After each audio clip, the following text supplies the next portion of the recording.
Hey everyone, it's Friday, September 22nd, 2017. I'm waiting for my son to finish his training, so I thought I would record this video. Talking about my uh, last blood tests that was made during April and also July. Um, If this is the first time you see me, you may want to watch the other videos. I have been diagnosed with smoldering multiple myeloma for almost 2 years right now. I had the symptoms for at least like 4 or 5 years, but no one of the doctors were able to diagnose me. Anyhow, so I have been smoldering, thanks God to the tough diet that I have been following, along with the other supplement that I'm taking as well. Um, Today, I want to talk about my Lambda Light Chain Free Serum. In July, it was 1276, 1276, up from 1201. So it did not go down. Now, the regular person, the is from all the way down, as far as I remember, from 1 to 26. Okay, so you can see here like there's a big difference. Anyhow, when I was originally diagnosed, I was diagnosed with 1100 range. Okay, and went down to 900, and it went I think to 1300, and then here we go at 1276. Now, during the period of between April and July, I was taking a lot of supplements, and I'm basically I took a piece of paper after this 1276, and I was shocked because I was going by the books and trying to find out a reason why this went up. It was supposed to go down. And basically, like around June, I start to feel like again the fatigue. I want to sleep. That's my main two symptoms that I had for years, and I couldn't find a reason why. I mean, I was taking turmeric almost like 6, 7 grams a day. I was taking also a lot of protein. Well, not every protein. I was taking also quercetin.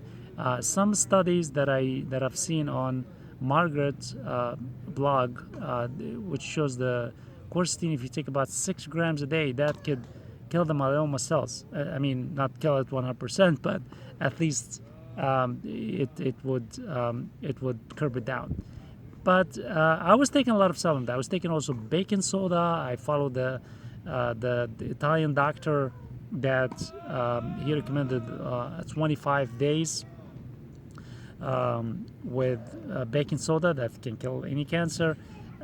But I anyhow, so I took a piece of paper and I asked myself why this all happened. One thing to note that my doctor suggested that I start chemo. To me, this was a shock because he said this is a new treatment right now. Okay, before my case would develop to a stage 1 myeloma, and we would attack it right now. Okay, so I kind of like told myself, I went to a couple of support groups, and basically none of them was following some sort of like a natural diet or supplement like I do. Okay, and all the ones that I've seen over there, even though that they were diagnosed with MGOS, okay, they were developed. They develop a stage 1 multiple myeloma within 6 months to 1 year. Okay, now basically I was diagnosed directly with smoldering multiple myeloma. I was never diagnosed with MGUS, although that I had it. But it's been almost 2 years, and I have not even reached stage 1. And my doctor, I remember almost like a year ago, he told me, I told him, hey, what are the levels that you would consider me a level 1 multiple myeloma? And he said, it doesn't matter what your number is, as long as you don't have any kidney damage or bone damage, which I still enjoy. I don't have any kidney damage, I don't have any bone damage. He said, even if the number is 3,000, I look at the other facts, which is, as far as I remember, it's called CRAB, C-R-A-B. I'm gonna write the description this in the subtitle of this video. So I told him, okay, let's wait another 3 months, and we're gonna see how goes, what's the number, and then I will take it from there. He said, okay, well, let's wait, but I'm gonna refer you to a Moffitt Center. They know more about the multiple myeloma more than I do, and I respect his decision. However, my insurance was not accepted to the Moffitt Center, so kind of like, hey, whoa, I'm fine. But maybe if I have the chance back in November, I'm sorry, almost by November or December, when we renew our health insurance, maybe I'll have the chance to add a Moffitt Center. So anyhow, I went through the Margaret blog, and through to find out why my numbers are going up, although that I was going by the books. So I found a very interesting article about, it's called Bad News for Myeloma Patients, glucosamine, NAG, and hyaluronic acids. So I scraped it up, and I found I was eating all the foods that was included in that research report. So basically, glucosamine, it can be found in the cartilage at the end of the bones. Some supplement like the MSM, which I don't take. Okay. The second one is NAG and hyaluronic acid. Those are like almost like kind of like, I don't want to say the same, but I'm not a doctor, but you may want to do your own research, and we're going to include also some ranks. But I want to stop here at the hyaluronic acids.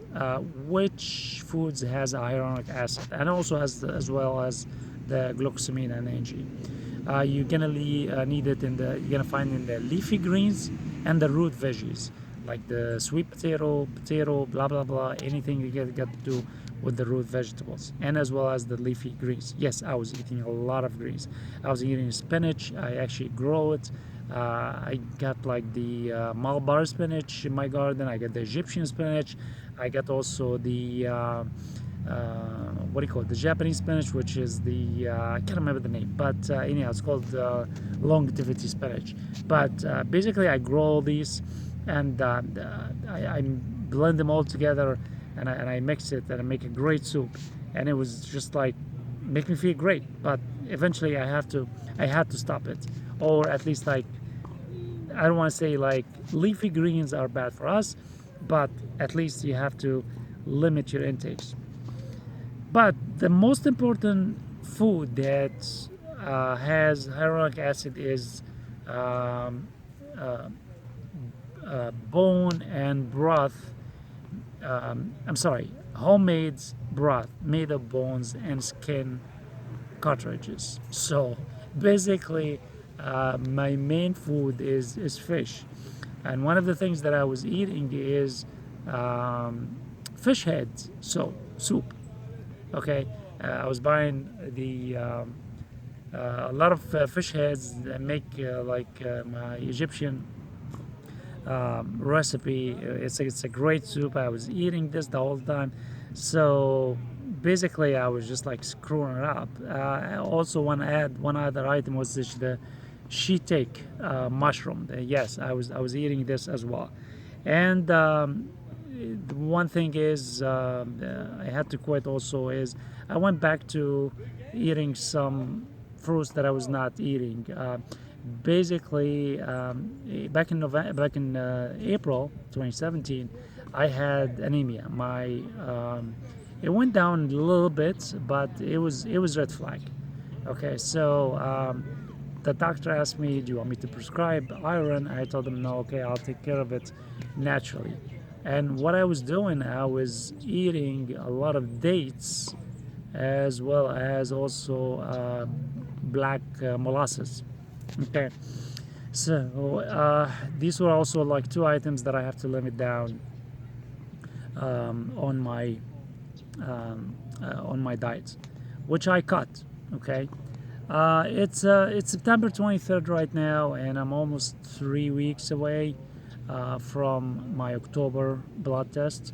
I cut down on all these foods that I just told you, and I'm kind of like, okay, it's just like my limits, my food sources are getting like a little bit, not too much, but anyhow, I cut down again on the fruits that I was eating. I was eating like kiwis.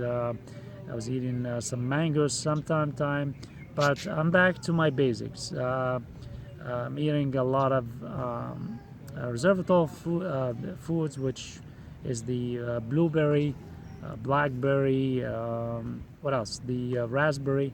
I mix it with coconut shavings, by the way, as well as the pomegranate. Okay, those are the only fruits that I eat right now, along with some papaya from here and then. It has a very rich in enzymes, as well as it has good quercetin levels, which also fights the myeloma cells. But I'm basically the basics that I went back again, which I was kind of like lazy about it because I was very busy at work, and I've been working since April 1st nonstop. Almost only Sunday is my day off, which I spend with my kids mainly. But I did not have a lot of really days off during this period. So if you add the stress, that might have um, uh, put add like one big exclamation mark why my numbers went up instead of going down. But again, I went back to my beets juice, my cabbage, and my carrots. I mix all those up. I just stop almost every morning. Sometimes my stomach cannot take it, but basically I drink about 16 ounces a day. Sometimes I can swallow it like in, I don't know, like in 2-3 minutes, but it depends on the time of the day that I take it, but it's not in the morning. I cannot take it, for example, after 6-7 o'clock. Otherwise it's going to be a hell of a night going to the bathroom every 2 hours. But I'm back to my beats. I'm very happy. I feel much better than I was in the past 3 months. I hope that this time my numbers go down a little bit, maybe hopefully like 100 or 200, but at least uh, I would keep the doctor from telling me that I have to go and see another myeloma specialist that will recommend chemo, because again, it's been 2 years, and I went to a couple of support group, and I cannot find anyone that has been smoldering. The only one that I know as far stayed smoldering is Margaret blog. I'm gonna put the link uh, in the bottom of this video. Anyhow, if you have any questions, feel free to ask me. Hopefully I will have another video on more details about my diet, what to eat, what not to eat. All right, take care, and don't give up. Health on the way.